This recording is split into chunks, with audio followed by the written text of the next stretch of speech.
Hello, everybody, and welcome back to the Sorare RotoGrinders podcast. This is going to be the sort of introductory to Sorare Part 2.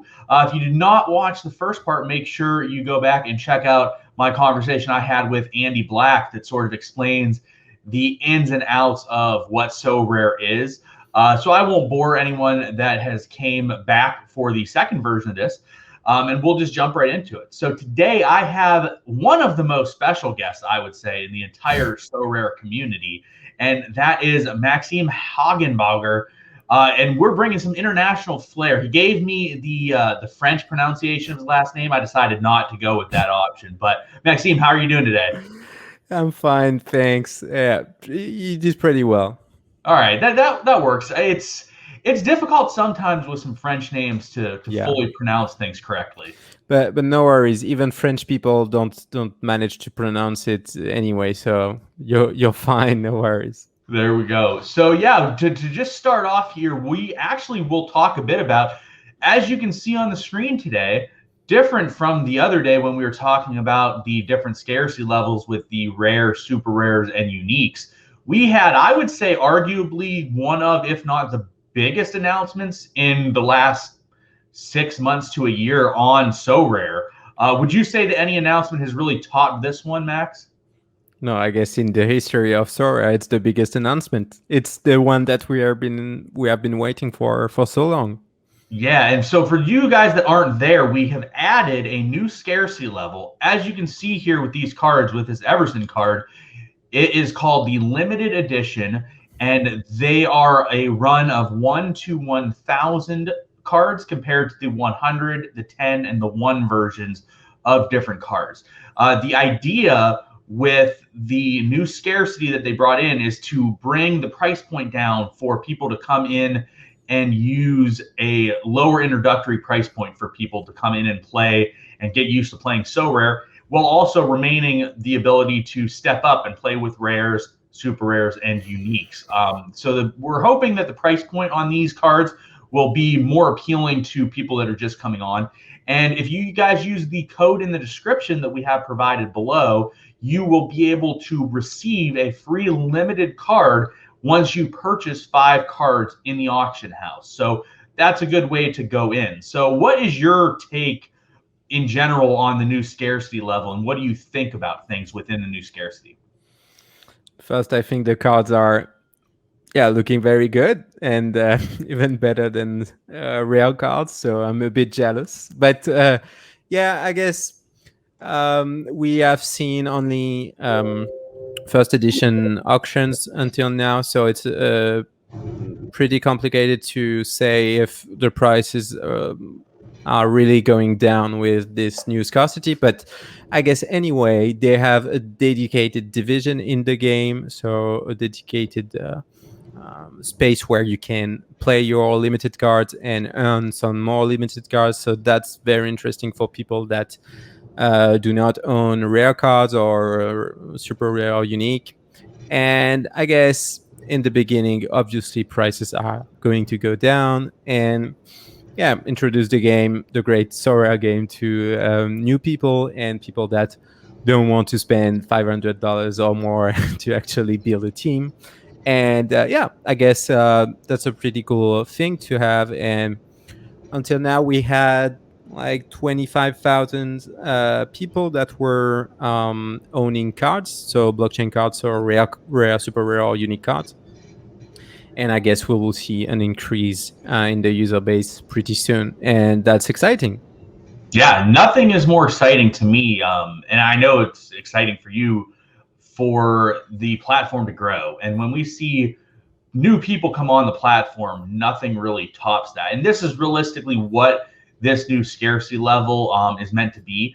Previously, the sort of buy-in level and the amount that you'd have to invest to come in and really compete was a little bit too high for an average user.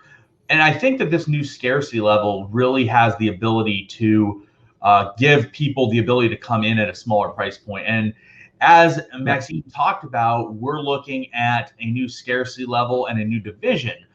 We ran through last show with Andy Black divisions 1 through 4 and what the regulations were for those. The new division is going to be Division 5, and Division 5 will consist of 5 limited cards, which are the 1 of 1,000 cards, and will run exactly as the Divisions 1 through 4 run. In terms of prize pools, we know that there will be an ether-based reward for the podium positions, and we're not sure exactly yet how the prize pool will work in terms of generating cards. And this will begin, I believe, in game week 192, which would be next weekend. Is that correct? It's 194, but that's next weekend, yeah. And 196 for Champion Europe.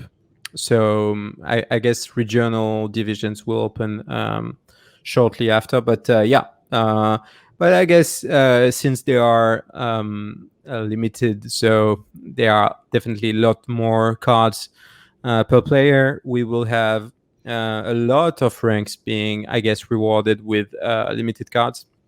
So I guess in the beginning, being in, let's say, one of the lucky few to have limited cards should be pretty interesting if you have a competitive team, because you will be able, even if you don't have like the best team, if you, I guess, rank in the top 500 or something, you will be able to get some more cards, and that's obviously very interesting. And as you guys probably mentioned that the other day, you're owning the card, and that's something that it's completely different from anything that exists in the fantasy sports model. It's like you own the card. That means that you can play with it how many times you want, like an unlimited amount of times during a game week, of course. But that also means that you can sell it back, or you can trade it with another card. So I guess limited editions. It's if you end up if you like sign up on Sorare right now, it's a good way to start the game, and why not go and climb your way towards rare or super rare cards after all. Yeah, exactly. And as he mentioned, use the link in our description. You'll be able to receive a free limited card when you purchase 5 cards in the auction house. It's a great way to start and getting going with everything. But so that's enough about the new scarcity. I want to dig into the real reason why Maxime is here today. And for those of you guys that are here from RotoGrinders perspective, and you most likely have a RotoGrinder subscription, and go to RotoGrinders for different sports and information and statistics to help you build your daily fantasy lineups. In the Sorare ecosystem, there is one site that provides detailed analysis, detailed statistics for not only just the statistics of the game, but also from a buying perspective. And currently, it is free to use for everyone. I assume that won't be the case forever. And we just aren't going to tell Maxime how much we would pay for it, because that would probably not be great for us. So we're just going to keep that on the down low. But Maxime is the head of the wonderful team at Sorare Data and is the creator of Sorare Data. And Sorare Data is the site that provides all the statistics from both the secondary market, the primary market, and just the statistics in general in terms of Sorare. So Maxime, why don't you explain a little bit more what Sorare Data is and how you came to found the site and come up with the idea? Yeah, sure. So I've been playing Sorare for like 2 years now, started in 2019. And obviously at first Sorare was a small website with Belgian player. So Sorare started with West Ham in the EPL and also the whole Jupiler Pro League. So that's the Belgian championship and league. And I'm French, and I know pretty much about the top 5 European leagues, but I don't know I didn't know anything about Belgian players. So I wanted to have like a resource, where a platform where I could find info about, of course, those players, and also have an history of pricing of those cards. How much did they sell for? If I'm asked for a trade for someone, should I accept it? Is it a fair trade or not, etc. So I wanted to have an edge on other people, knowing which player to buy. Actually, if I wanted to have a competitive team, since also you have a scoring matrix on Sorare that is unique, you need to have like the statistics that tell you if this player is scoring well or not, etc. If he's playing games or not. So I built a website for myself, and obviously when I saw that there was an opportunity to bring it to other people, I released it online, and it's been there for like a year, yeah, more than a year now, and yeah, it's pretty popular among the Sorare user base, since more than 80% of the people that own actually 10 card or more are on the website. So that's pretty much a useful tool if you want to be engaged in Sorare and you want to actually play the game and not just buy random cards and try to sell them back 5 years from now. So yeah, pretty much everything about players, prices, history, but also helping you in your decision making in SO5. So in the fantasy game, knowing which player to start or to avoid based on the team that your player is playing against, and also based on previous performances.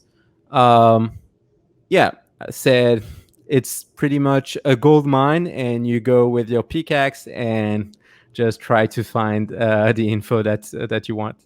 Yeah, and let me just say, so from my perspective, and I know most of the Sorare community will agree with this and say the same thing.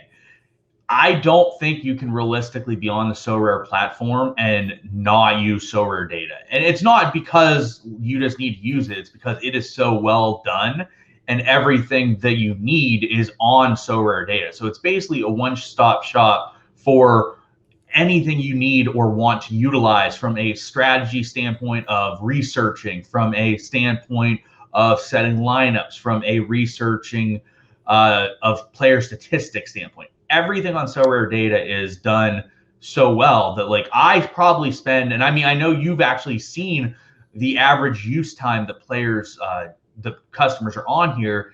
They are on here for a lengthy time. I would say I'm active on Sorare data 4 to 6 hours a day, where I'm like actually active looking at different Yeah, things. Now, granted, I'm sure I'm on the far end of the spectrum, definitely. Yeah, but but people use it significantly.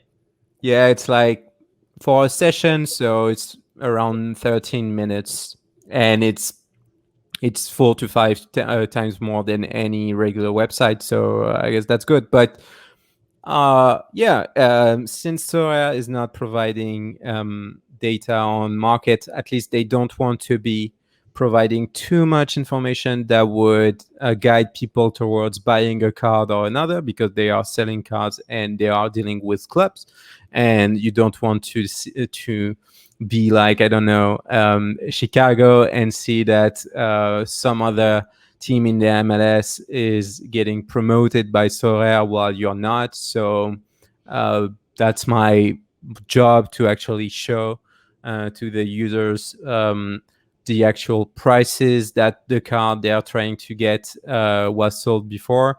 Like right now, you should maybe filter by rare cards, because limited cards are the first edition, so we don't see the overlay. But yeah, basically on the left side of the card, just under the name, you see the best market price. So the latest valuation, that could be the best market price, but it's basically what the card is basically worth. And on the right side is the best market price. So on the market right now, you could buy this card for this much. And this information just that tell you if the card is interesting or not. I guess if I don't see quite well, but if we see Vast Dust, for example, he is on the market. He has no market price right now on the market, but he is being auctioned at 0.11 ETH, and his current valuation is around 0.149, because he was sold at this price on average over the last 3 days. So I guess maybe if I need a forward for Challenger Europe, I could look at him but I see he's a substitute at Bruges, so maybe he's not playing that much, and he scores pretty low. 37 over the last 5 is not that much, and 40-ish over the last 15 games is not very good. So only by looking at the card in the overlay you can start to make a decision on whether it's interesting to look further, to look the player further, or just take a look at another card. And if you click on the score bar, for example, you can go directly to the player page. So if you click on the 37 for Baz Dots, for example, or you can click on the name. So here you have the details of the auction. So basically who's bid on this, but it's basically the same information than Sorare. But if you go to the Baz Dust player page, you will see more information about it. You can show the last rare cards because now we have switched to limited. But if you switch to rare, for example, on the price graph, you can see the last prices for the card. Obviously, Baz Dust has not been sold for. No, he has only 3 cards, so we have 2 points on the graph. But yeah, basically, you can see the history, the price history, how much he has been sold for. What is weird here is that the first edition was sold for less than actually the second one, and that's pretty weird. But very rare. If you don't want to deal with Ether, you can also change the currency and put it in euro, dollars, or whatever, and be more, let's say, not lost with Ether, etc. But yeah, you can also check the SO5 scores for Baz Dust. I have like a graph of all the performances and check whether he had good scores in his previous games. And one thing I really like about the player page is the similar players tab, where you can see players that have similar performances to Baz Dust. And let's say like Baz Dust has like something that you look for, but he's too expensive for you, for example. Well, you can look for someone that has the same statistics, but he's a bit cheaper. For example, I don't know. Fafa Pico, for example, is a bit cheaper than him. Leandro Pereira, that plays in Asia, is also a bit cheaper. I guess this tab helps you to find other players that could make sense for your search. Here you see Luis Suarez has the same stats, but he's way more expensive than Baz Dust. And that's also something that is very interesting. And because the market is so young and so immature, you have so many weird things. Like Luis Suarez has not very good stats, SO5 stats, but because he's very famous and because people probably like Luis Suarez and he's playing in Europe also, well, his price is very high and probably not worth the money right now. So that's also one way to find information about other players and find the right players for your gallery. Definitely. And yeah, to recap that a little bit, if you go back to the homepage, you see these are the current running auctions. So as they go off, you'll just see this card disappear and then the next card will come up. But yeah, like Maxime talked about, the best way to sort of look at it from an auction standpoint is, let's say you're interested in Bart Verbruggen and his recent average and his market value is around 0.15 ETH. So you know that if you want him, that this current bid is below that price. So you might be able to bid on him and get him for a cheaper price than what his current average is. Similarly, like you can see with Bastos, that he doesn't have anything on the market. So if you wanted to go buy a card of Bastos, then you can go do that in the auction house, but you cannot go buy him on the secondary market as of right now. sure, you might be able to offer someone an offer that they will accept, but there are none that you can just go and click and buy right this second. So that's something to note with all of that stuff. And there's different ways to look at it. Like you can look at it via the super rares. You can go look at the super rares. You can go look at uniques if you really want to look at unique cards and see what's coming up in the auction house. And then also you can go and change position. So let's say you really need a midfielder in the League One. So you click this and you'll get all of the League One midfielders that are coming up at auction to see what you're interested in. One of the best ways that I use the site is I like using the similar players like Maxime talked about. And we'll just go back to Boss Dose since we were already looking at him. And if you look at the similar players, it's what we talked about the other day with Andy Black, that you may have players that are in Champion Europe that may cost more than what you would get elsewhere. So, for example, Luis Suarez does pretty much the exact same stuff that Ilombe Mboyo does, but he's about 5 times the price. So you might want to look at Mboyo instead. So it's one of those things where you have to take a look at that. So do you tend to look for players that are similar but cheaper values when you're looking at a similar players tab?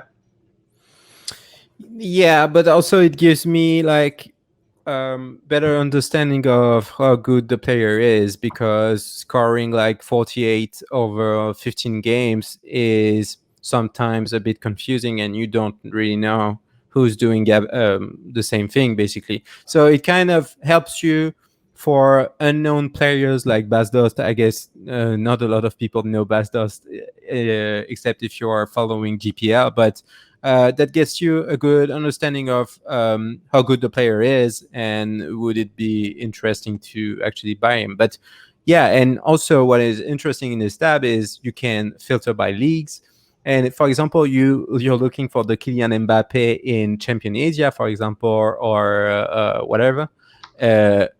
Well, the tab is here to help you do that. It's like, I don't think you will find one, but yeah, but maybe if you toggle like same age range and maybe Cezinha will come out. Yeah, Junior Negao, for example.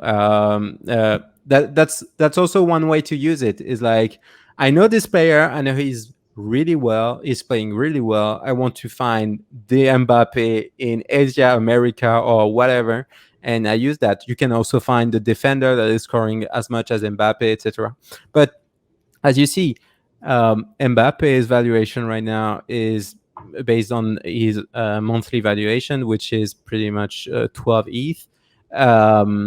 And Junior Negao has pretty much the same stats that Mbappe. Is way older, of course, but he only costs like 175 on the market. And you could ask yourself, if you need like someone that is scoring regularly on your team, it's pretty much better that to actually buy Negao than Mbappe, because you will get consistently the same amount of points in the fantasy game without having to pay thousands of dollars for a card. So yeah, player, he's scoring pretty well. Yeah, go to the similar player tabs and check out if there are not people players that would match your needs. Hey, Negao is similar to Cristiano Ronaldo. You see, and Ronaldo is like 1 ETH right now, and he's even older than Junior. So yeah, sometimes it can help you find the right players at a different price. Definitely. And so for me personally, the way I use it a lot is all the ways that Maxime has talked about. And one of the biggest things, if you look at Sorare, and let's say we go to Junior Negao's player page here, and you're going to see his last 5 scores and his average over the last 5, which is 73 points. You're going to see his next couple games, and you can see his statistics for the last 5 games, I believe. And that's all you can really see. You can't see anything else. If you click on the cards, you can see what's on the market and how much you'd have to pay to get someone. But you can also see some of the previous sales, but it's not in an order that makes sense. If I go on to Sorare data and I want to see his scores, I not only get his last 5, but I get his last 40 scores. So here you see his last 5 average that you can find on Sorare. The last 15 and the last 40 you cannot find on Sorare. And you can also see how many games he has played in those 40 games. So you see that Nagao has played 93% of the last 40 games. And that is very valuable for me personally, because a 5-game sample size is very small. And players may have good stat lines in 5 games, but over 40 games, you can sort of see that, like, hey, this guy is overextending and overreaching what his actual value is. Similarly, with 15 is a better way of looking at things. And then also, if I want to look at like what the prices are, I can go to the offers page and I can see what the current low price offers are a lot easier than I can on Sorare. And I can see what the recent sales are of a player. So for example, I see that Junior Nagao is listed at 0.175 as the lowest offer. He has, however, sold recently for about 0.14, 0.15. So I know that this is probably a bit too high. But what I can do is I can click on this card, and then I can click View on Sorare. It takes me directly to Sorare.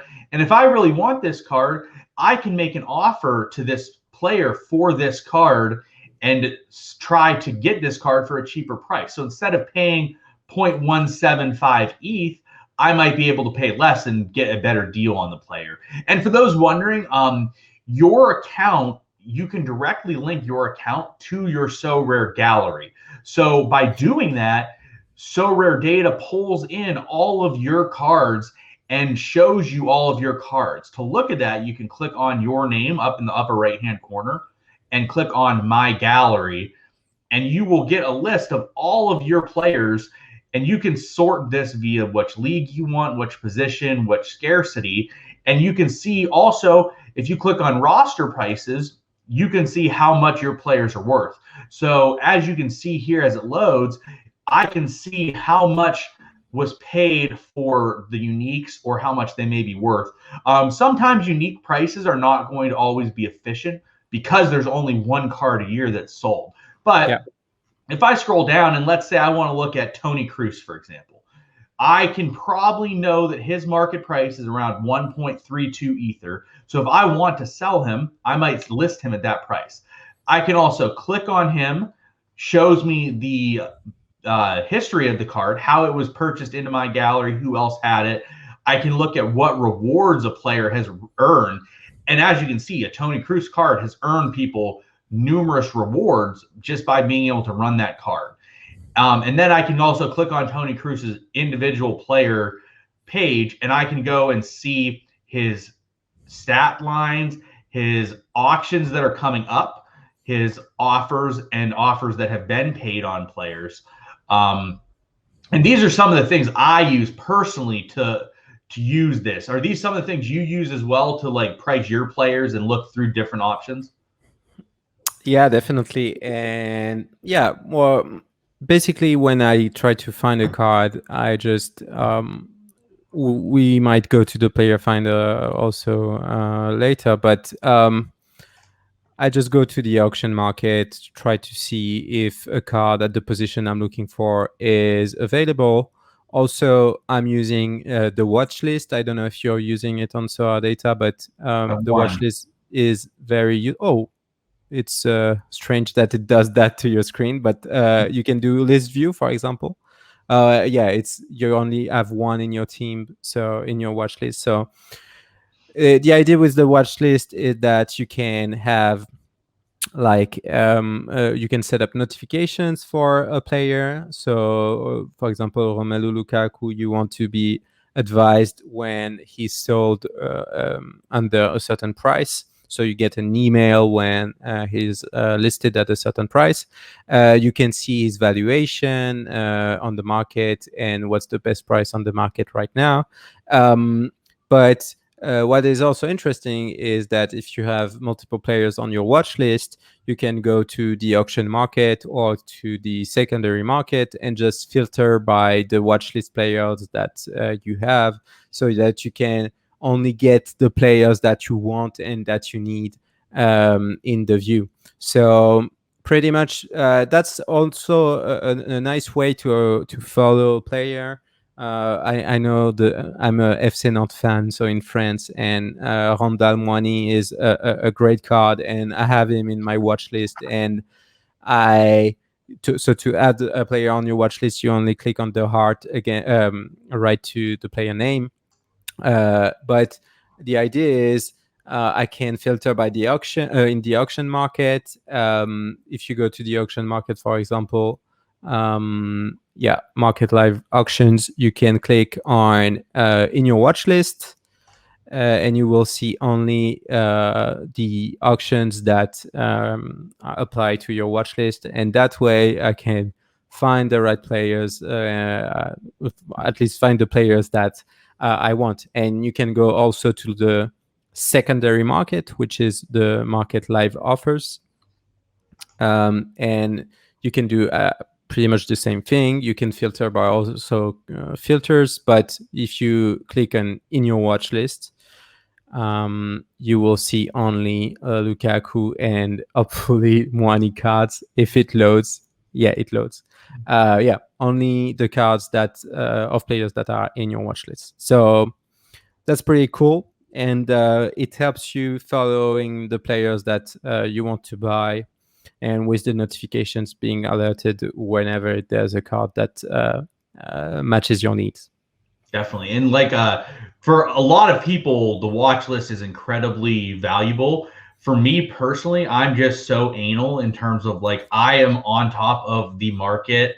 I'm sure Maxime would tell you that I know a lot more than most anybody because I just sit there and stare at Sorare data and Sorare and look at everything. So I generally know what's going on. But if you don't do that, or like let's say you don't have the time, the watch list is a perfect thing to do where you set a number where if a person that you're interested in goes below that number, you will get a notification and know that that happened so that you can therefore go and make an offer for a player. So it's a great tool to use, especially if you're not sitting on a computer and sitting on Sorare data as much as I am, because you may miss a player getting listed. And I know we had a situation today where a Neymar was listed at 2.4 Ether, which is way below what Neymar is generally listed at.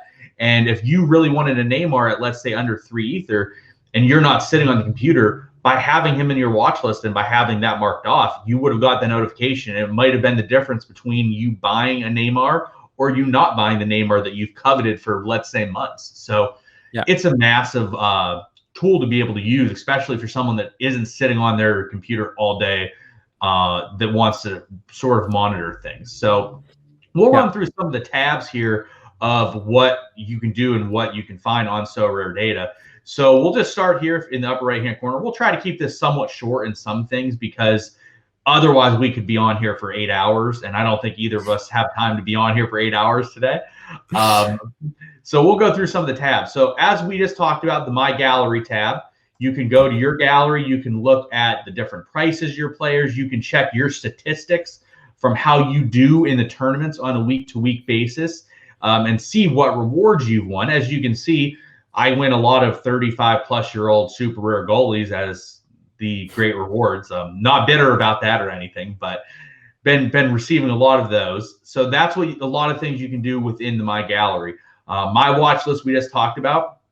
My SO5 results. So SO5 is what the tournaments are that's what they're called. It's called SO5. So the tournaments are called SO5. So my SO5 results will list all of your players and your teams within a given week. So if I click on my SO5 results, it will take me to this week's results. So as you can see, I can scroll through each and every team that I have playing this week. And as you see, I had a team that already started, and it wasn't a bad start. And now this page will show me all of the scores that these players produced. If you want to follow their scores more in depth, you can click right here and it will take you to the game, and you can toggle between which team you want to look at. And so, for example, I had Jen Soji. I can look at his stat lines and see how he produced his stats on a given game. So, like, I can see that he won a couple tackles, he blocked a few shots, and he had not tons of offensive work in the game. But this is just a way to look at this. And I spend countless hours on here just monitoring what's going on with everything. Yeah. And also, my favorite feature, which I think I was one of the people that talked about it, and then you implemented it really rapidly, which was awesome, is right here you can see what your reward is. So as you can see right now, if the week ended, I'm winning a tier 0 super rare plus 1.3 ether. But what really is helpful, if you have players still to play, for example, you have a different lineup that has more people that are still to go, and you want to see, okay, what do I need to catch someone? So for example, in this tournament right here, I am currently 3.9 points out of the rewards for a tier 2 reward. And if I click on this drop down, I can see how far behind I am to get all of these rewards. So if I really want to get to, let's say, a top 3 and I want to get on the podium, I see that I need 264 points from players to catch up and get on the podium. Do you sit on the SO5 page, or do you not really use it at all? Because I know some people that like stare at this page, and then I know some people that don't look at it whatsoever. Yeah, that's the main page for me as a player. And yeah, it's the one I refresh every time I can. I see games. But actually, if you click on the score, if you go on your All-Star Division 1, and if you click directly on the score, you have the player score, like for John Tamura. Well, you have it there already if you want to check the stats already here. But yeah, and of course, showing how many points you need for a reward is interesting, but you can also see the possible ranks for your lineup, which the range will of course be shorter and shorter as we go into the game week. But right now your lineup could be first but also 49th based on the results of the other lineups and the games left to play. So that's pretty helpful when you are playing for a reward, for example, and you don't know if there are actually people behind you that can go past you or not. And so that gives you, based on the games left to play and the current results, the range where your lineup will land, pending Opta corrections, of course, because sometimes scores change after the games because Opta do some kind of stat corrections. But basically, it gives you a bit of an enhanced live experience. You can, so as you shown, check a game live with the lineups, the scores live, etc. So that's a pretty fun way to also follow the tournaments. Definitely. And you can just toggle if you are sitting here on this page and you want to check, like, let's say I want to look at my U23 D2 lineup. I can just click on it. It'll take me directly there, and I can see what's going on with it, what my guys are doing. So very valuable. It's the best way. Sorare has a live scoring, and as you can see, I'll take you to the live scoring on the Sorare website and show you what it is, and show you the difference and the more in-depth details that come with the Sorare data page. So if I'm looking at Sorare for scores, for example, I can look at All-Star Division 1. I can do a drop down here and take me to whatever division. So as you saw, my All-Star Division 1 has already sort of had quite a bit going. So I can see what my team did. If I click on it, I can see like what my players did. But I can click here to get a little bit more information.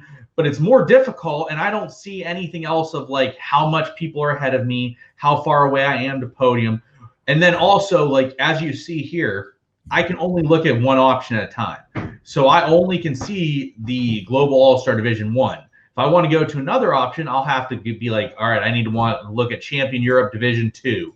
And I click on it, and then I'm there.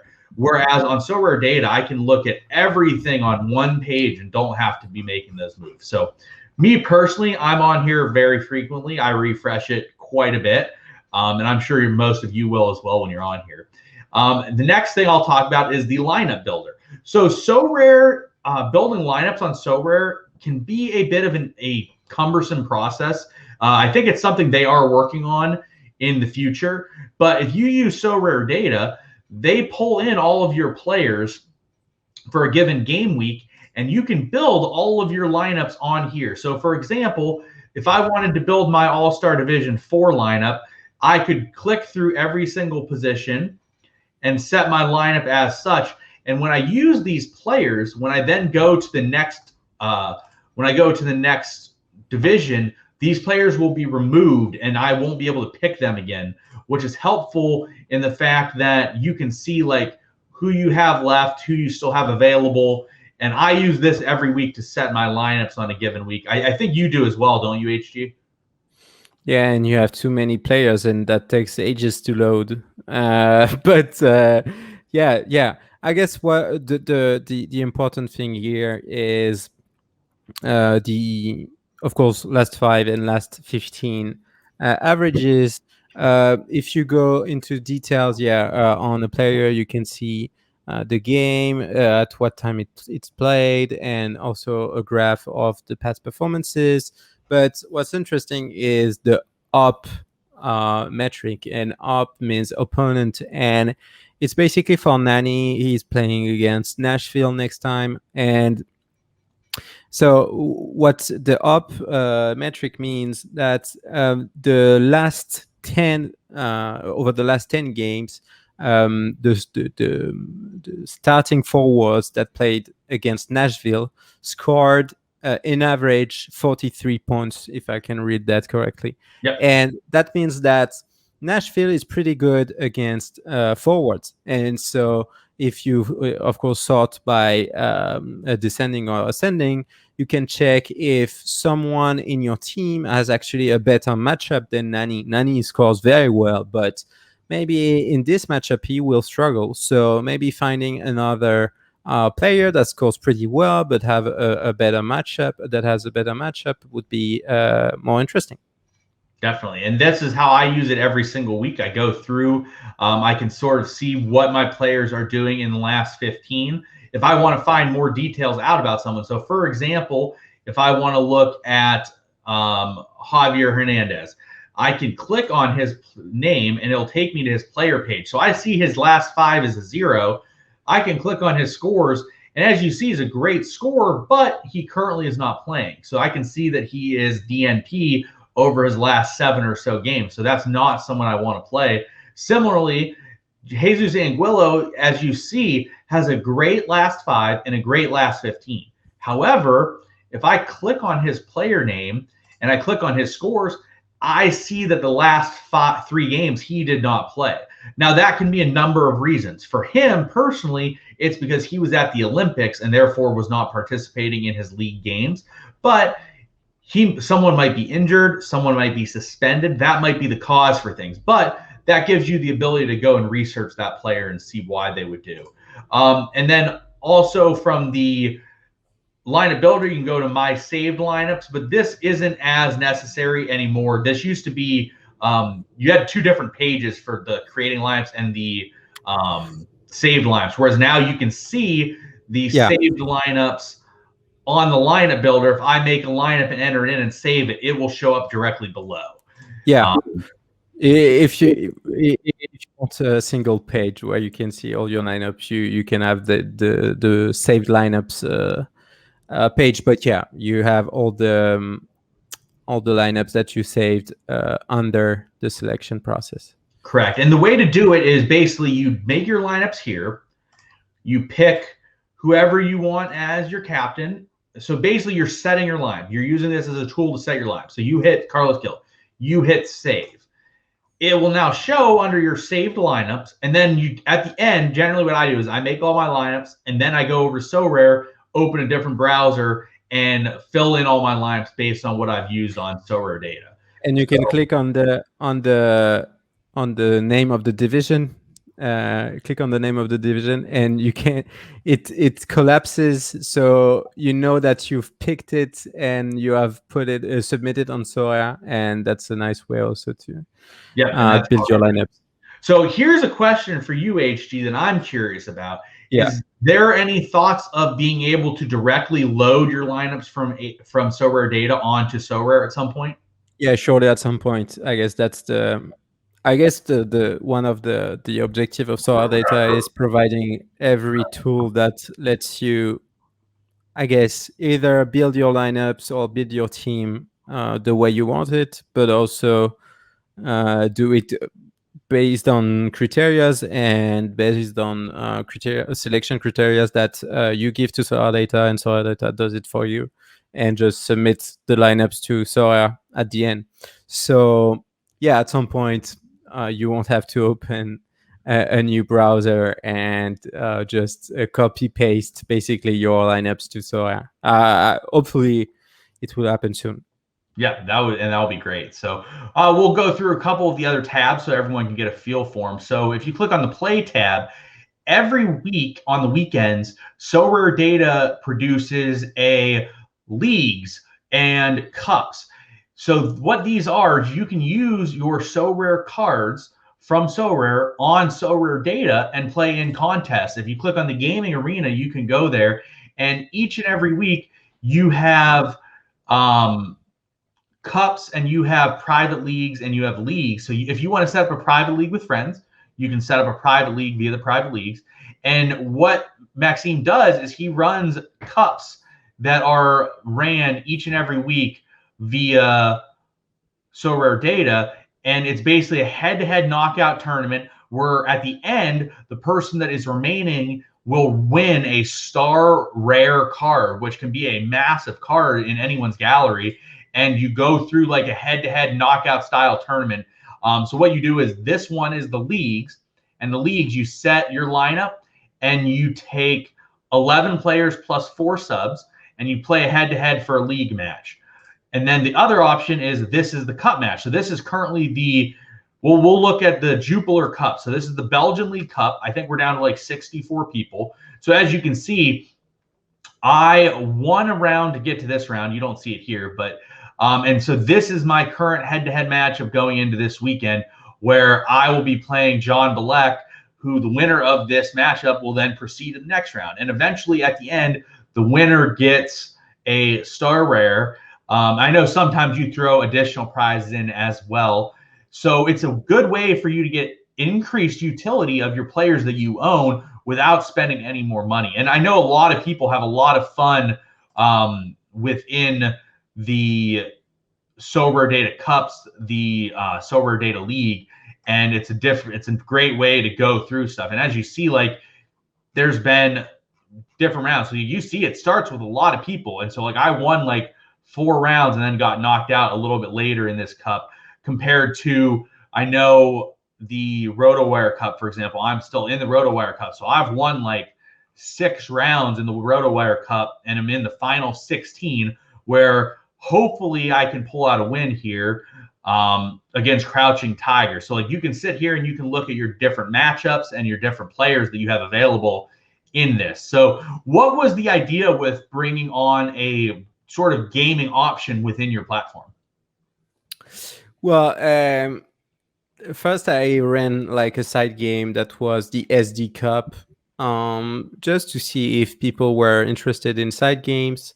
I'm sponsored by Sorare on those competitions, so Sorare is providing prizes. And yeah, as you said, I wanted to provide more utility for players, and that's also a way for people that don't know Sorare data, if they are not using the website to build their galleries, to have another way to actually go on the website and discover the platform, because Sorare is promoting side games. So that was also a way to have people coming in. So yeah, the Sorare Data Cup, pretty good competition, since the top 8 is rewarded with tier 1 or tier 0 cards. Pretty exciting. And I guess I also wanted to provide different formats than Sorare is doing right now. Having the opportunity to play 11 players, it's like you're building your own football team and not just 5 players that are just the 5 players that um, you play on Sorare. So I guess the idea is pretty much, yeah, providing different utility, different ways for people to get more cards, and different formats that people can enjoy.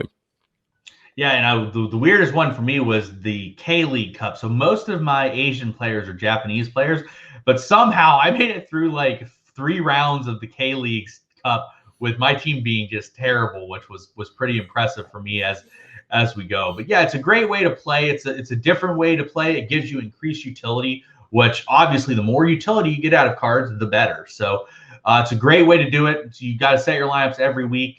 And it's a fun competition to sort of follow along with. Like I know in the Blackpool Cup here that one of the guys in the finals, Zarkipu, I talked to him frequently, and he was really excited about it. And he's been like super excited as he goes over and over again about things. So I think that it's a very fun way to follow along. The next tab is the SO5 tab. So the SO5 tab will do a few things. It provides the lineup builder.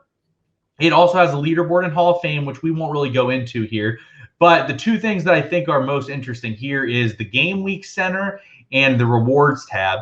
Maxime will tell you that the Rewards tab gets pulled in sometimes, but is delayed. And I'm always the first person to let him know when it wasn't in.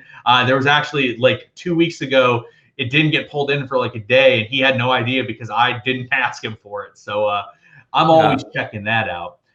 But Definitely. So if you see this, the rewards tab can show what players won in the last game week and show you who won them. So as you see, I won the Division 1 and was able to receive a Guilherme super rare card. And you can sort of use this to see like what other people are winning. And the best way for me personally to use it is I like to see if there's a player that I'm really coveting and trying to buy. So for example, let's say I really, really want a Mesut Ozil. I might look here, and so I see Bruce Man won Mesut Ozil last week, and therefore it's a reward. Rewards sometimes are great where like you really want to use the player in your gallery, and sometimes it's a player you're like, okay, I don't really care. I'd rather sell him so I can buy a player I want. So I use the reward page to look. And so like, let's say I might want Mesut Ozil, Bruce Man won him. Maybe I can message Bruce Man on the Discord and ask him, hey, are you interested in selling the Mesut Ozil? And maybe he's like, yeah, I really don't want this card. So that's how I use the rewards page. Do you use the rewards page at all to sort of find players like that? Or me personally, like I really like looking at who the rewards were, like what you got for winning certain divisions. So I can just sort of like put in the back of my brain, like, hey, the rewards were really good in Division 3 All-Stars. So like I know like consistently they're very solid. So I like to prioritize that. Do you do that at all? Yeah, to me this page is more like I go see it when I'm not satisfied about my rewards and go see what the places next to me, like either the higher or the lower place, got. And sometimes you're a bit frustrated about what you see. Like just looking at the current screen, I can see some frustration. No, none whatsoever. But yeah, I mean, it's a great way also to take a look at how many rewards are distributed every week. And what you just said is very interesting because it's a great way to find also people that got new cards and maybe just want to sell them. So yeah, great use of this page. Definitely. And there's people I know that have just massive galleries that like sometimes they'll win a player, they won't need them. And I know that if they get that player, I can go there. So then if I look at the Game Week Center, the Game Week Center provides all of the games. So you can look through all of the games. It also shows like what your exposure is to players in each game and how many licensed cards are in the game. So for example, in this game, I have Habib Gay. That's his unique card going for Kortrijk. And I can see there are only 22 licensed players in this game compared to that of, let's say, the Gamba Osaka game where there's almost 60. Also from this page, you can click here and you can take you to the game page so you can see like what the players scoring are doing for that game. You can go through and look at impact players. So impact players will show you how much of each player is used within a division. So like, let's say I have a really good team in Champion Europe Division 2. So I can go to Champion Europe Division 2 or Challenger Europe Division 2, and I can look and be like, all right, there's a lot of Simone Mignolet in this division. That's not great if he has a good game. On the flip side, I can scroll down here and be like, okay, hey, I have Sander Berg. If he has a big game, that's really good for me because only one other person has him. So that's a good way to use this page as well. And then the rankings. So on the SO5, your SO5 results page, you could see things based on where your results are. If you come to this page and look at the actual rankings that are provided, you can look at a more in-depth viewpoint of what players are doing. You can click on unfinished lineups only. So if people are done and they can't catch you, you won't see them. And you can also hover over the players and see like what type of XP bonus a person has, who they have, and you can see all of these details as well. And then you can see a statistics page, and I can see a My Players page that produces like what my players did. So like I see how well that Kim Young-Won did this game and how well he scored. So do you use this for any of those things? Like I know a lot of people, I know Lardino, for example, he uses the impact players quite a bit, and he'll look at each region to see like how many players are being used in that region. And this can be used as a tool to like understand, okay, this player is used heavily in Challenger Europe D1 or D3. Maybe he's not used as much in Global All-Star D3. And if I use him there, I'm differentiating a bit compared to the other owners. Yeah, definitely. And when I'm ahead or in the top ranks in a division, I go to these tabs to actually check who the big players are, and also in the rankings page, hiding lineups that are finished is also very useful. Where you're when you're late in the game week, of course, here we are at the start of the game week, so basically every lineup has still a player left. But it's a nice way also to see the players that are left to play and check who you need to root for or against, because that's the beauty of Sorare. You're watching games that matter to you, but you're also watching games that matter to other players that are looking to get past you. And last time I was first in Champion Europe D3, and there were two teams left to play, Lille and Marseille, and I watched both games and got completely destroyed by Payet when he scored twice in the last 20 minutes. And that's the beauty of the game. You're rooting for your players, but you're also rooting for your opponents. So that's really cool. Yeah, no, I mean, I'm sure you were disappointed by the Benjamin Andre goal getting ruled out last week for Lille. I was so happy. I thought it was a terrible call, but our boy Zurab definitely did not like that one. Yeah. But yeah, it was a situation where like I was watching, and I think if Andre scored, I would get like top 5, which is a T1, or I even had shot at T0 compared to like where I finished, which was nothing, I think. So it's a big gap. All right, the next tab we have is the market tab. So the market tab, you can look at live auctions, live bundles, and live offers. Personally, I do things more individually than go to look at the offer page. Like I like to look at my players more individually. And then similarly, you can look at a completed auctions tab, completed bundles auction, and completed offers tab. So there's lots of different ways within the market tool to look at what's going on in the market. Me personally, I generally am looking at individual players. So I go to the player page and see like what's going on with the player instead of looking at a big overview. Do you find yourself using the market tab much, or do you like look at individual players more so? No, I'm quite like you, just checking players, but I know a lot of people that are actually always refreshing the ongoing the live offers page, because they are constantly trying to, they are not interested in one player in particular, but they are trying to find the best price for a card. And if someone misprices a card or just wants to get rid of it, if you enable, for example, best market price on that page, it's also really interesting to only see, like, that's the best price on the market. So that's really interesting. So yeah, it can be useful if you're not necessarily sure about which player you want to buy, and if you want to do a bit of buy and resell, it can be very helpful to be on this page. Definitely. And as you see here, you can see poor Eric Bodigan gets sent to a league that is not covered. That's something that we did not talk about as much with Andy Black the other day. Sorare covers a lot of leagues and a lot of teams. However, there are some leagues that are not covered currently, which is like the Saudi Arabian League and other leagues like that. And if a player gets sent to those leagues, the players do not generate statistics. So therefore, they're not as valuable in terms of the fantasy aspect. So you see someone like Eric Bodigan, who was a great player, but moved to a league that is not covered. Therefore, you see his price point is incredibly low.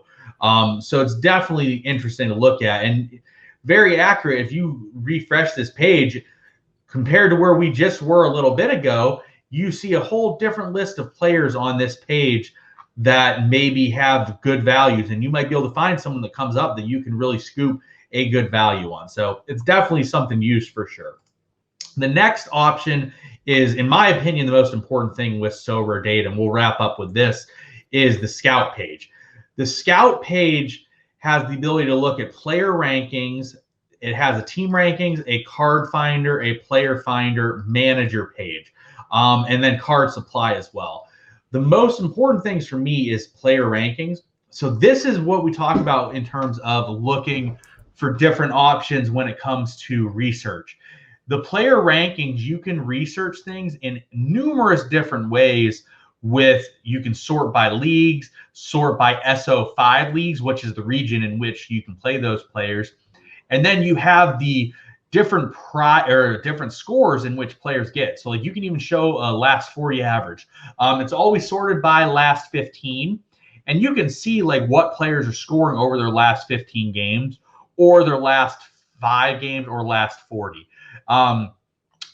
So there are 2 ways to score points on Sorare that we did not talk about. I'm not going to go too into detail. If you're more interested, you can take a look at Sorare and see how their scoring works.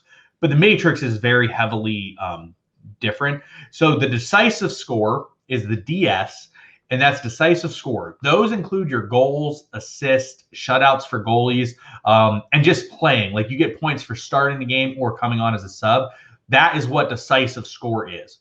Your all-around score is your tackles won, your interceptions, your passes, a lot of the individual stats that you accumulate during the game. And those 2 come up and combine for your player score. So as you see, Neymar's decisive score over his last 5 is 43, and his all-around is 18. And that is how you get his overall score, what you see at 61.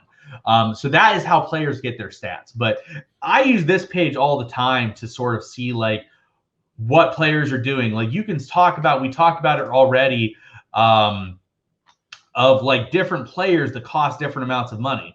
So like I look at Neymar and I see he averages about 80 points a game in his last 5. I'm not going to use Neymar, actually. I'm going to use Dusan Tadic. So Dusan Tadic in his last 15 games averages 71 points per game.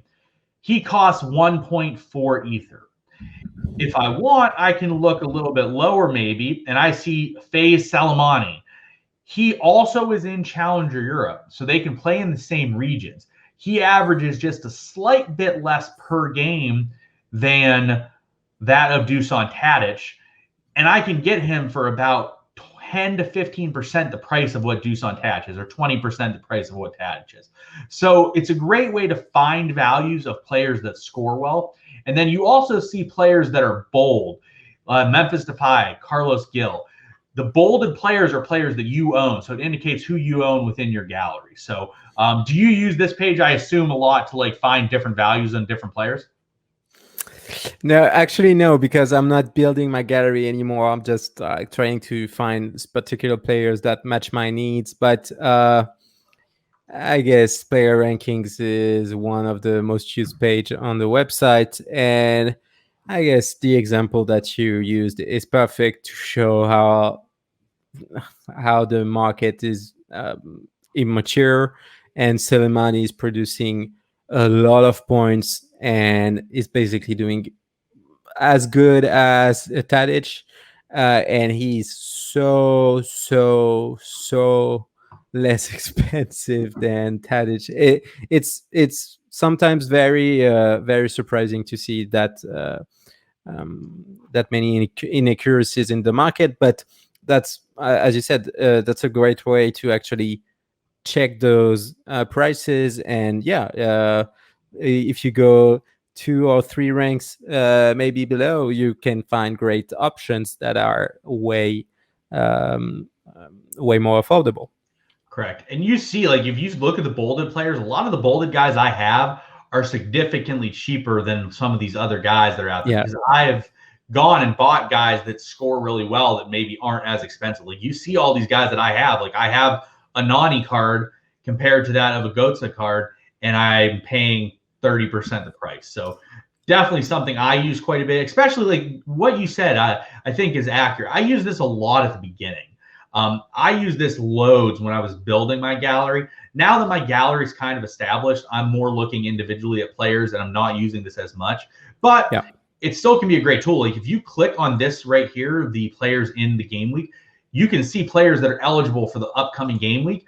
So you might need to buy someone for an upcoming game week. Well, there's only so many people that are available, and you can find them here. So definitely a very valuable tool. And the team rankings page, you can go and see like what teams do well against their opposition. Like, so someone might have a good matchup, so you can use it for that. And then the card finder page is very important. Let's say you really want to get a player card and you don't want to look elsewhere for it. You can come to here and you can type in that player. So we'll use Albin Lafont, who HT is a big fan of. It's the next one. It's the player filters. Here is the owner of the card. Yes, it's the owner. Oh, I'm looking at the card finder. Yeah, but you typed in at the place of the owner and not the player. That's here. So I can type in Albin Lafont. I'll refresh it to kick it out. So I'll type in Albin Lafont here. What this is going to do is this is going to pull up all of the cards of Albin Lafont that are out there in the market. And I can sit there and be like, okay, I'm interested in Albin Lafont. Who has him? And sometimes we talked about before. It's I did it again. No. It's Albin Lafont with the O. Oh. Yeah.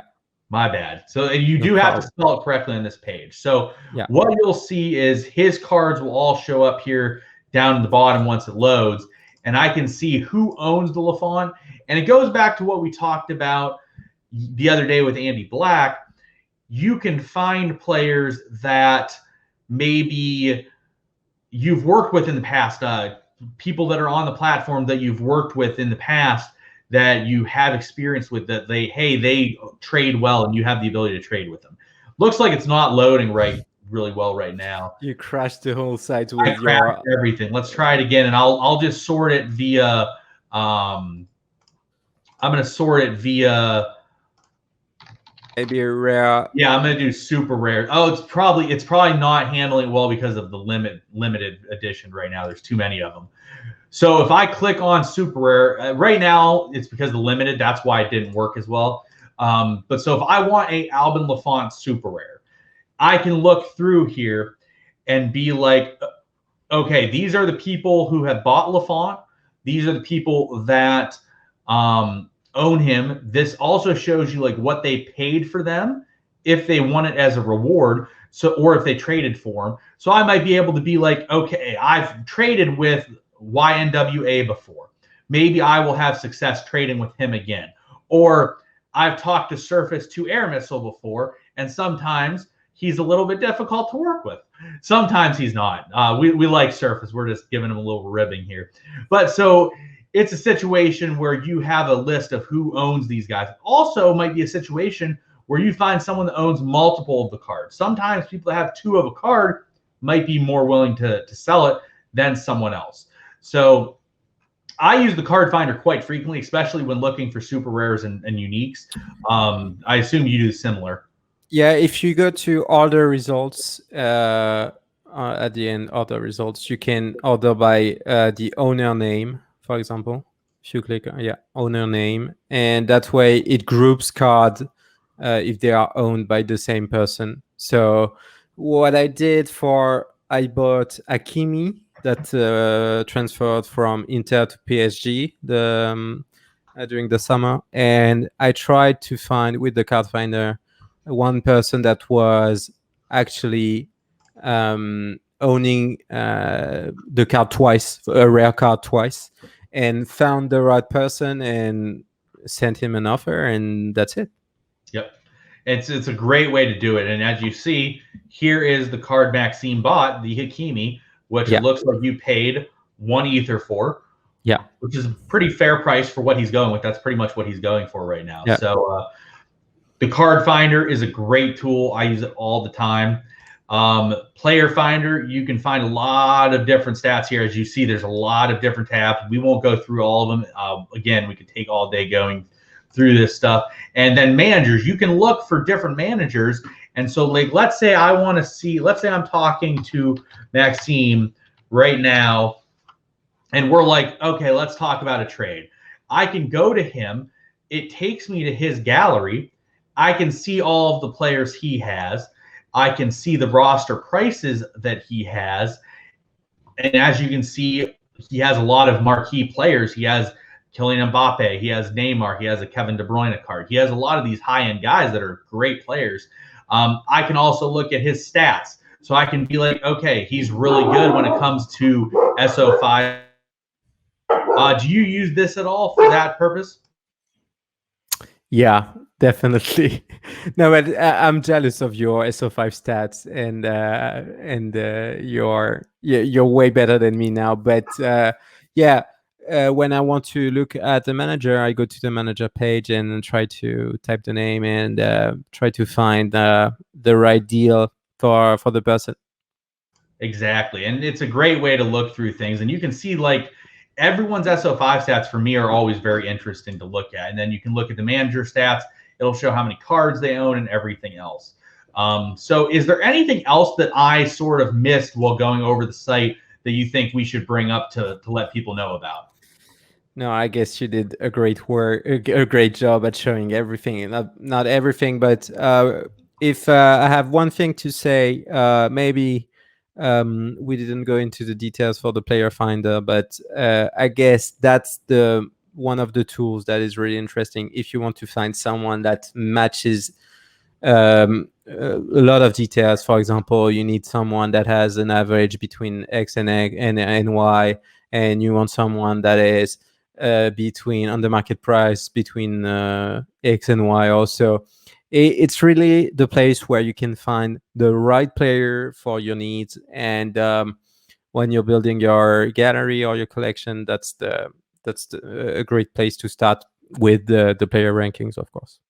Yep, 100%. And like I said, everyone, Sorare data is really the place to go for Sorare. If you're on Sorare and you're not on Sorare data, you are. I just don't really know how you're doing things, honestly. But I give it a massive A+ endorsement. I use it all the time. I just sit on there. So if there was like a how much time someone spends on Sorare data, like I'm sure my name would be up near the top, and like my wife would not like to see the amount of time I spend on there. So definitely make sure you check that out. And again, guys, just so you know, the limited cards are just being released today. Is the first day that we've ever had them on the platform. And if you go onto the platform and you go to the auction house and you buy five limited cards by just bidding in the auction gallery here, you'll receive a free auction card or a free limited card by using the link in the description. So make sure that you guys do that. Again, if you have any questions or comments for me, please reach out to me on Twitter at PSUFans2 or in the Discord. I'm in the Sorare General Discord, PSUFans2 there. Maxime, how can people reach you if they want to contact you? Send me an email. That's the best way to do it. You can send an email to maxime@soraredata.com, and I'd be very happy to answer. And yeah, thanks a lot for this. That was a pleasure talking to you and introducing Sorare Data, but great stuff again.